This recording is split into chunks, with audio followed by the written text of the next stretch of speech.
Hello sir, congratulations on your TED Talk. Thank you so much. My name is Deekshita. If you don't mind, can I ask you some questions? Sure, it's fine.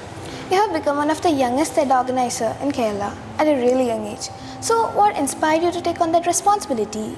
And what was the most challenging part of your journey? I think that for me, what inspired me is probably the people around me. I'm a firm believer of I am the sum of, the people around me, my parents, my friends, family. They've been very inspirational. And I am confident that I wouldn't have gotten to where I am if it weren't for their support. And when it comes to challenge, I think the biggest challenge is not everybody will believe in you. And it's something that takes a long time to understand. And even if you do understand it, it still hurts a little bit, sometimes. Not everybody will believe in your dreams. They won't understand exactly what you want to do or exactly what you want to achieve. But over time, you'll understand that. And you'll understand that there are certain people in your life that will support you and love you for who you are, despite how crazy your dreams might sound. And I think those are the people that you should keep around you the most.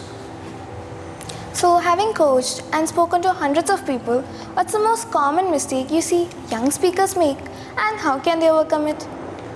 I think it's actually something what I covered in my TEDx talk today. I think that so many people are obsessed over how good their words are and what are the words they say, especially for nowadays, with AI. Everybody is AI generating their scripts. They're using AI to make their words as good as possible. But people don't remember that.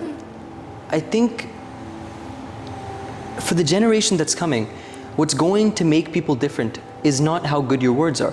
It's going to be, how creative are you? What feeling can you leave behind? And I think that's something people need to understand. It's not about how good your words sound. It's about how and what your words can make somebody feel.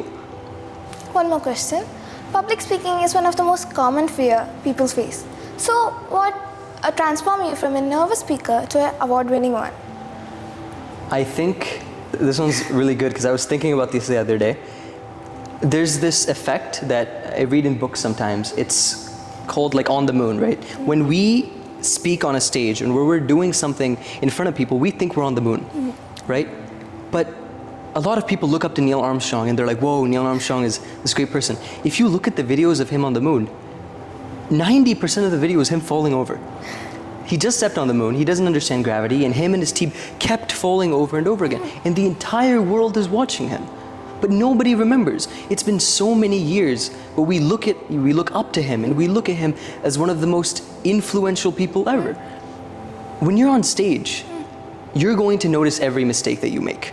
You're going to notice every pause or every time you say an or an but you're not on top of the moon. And even if you were, nobody will remember you for your mistakes.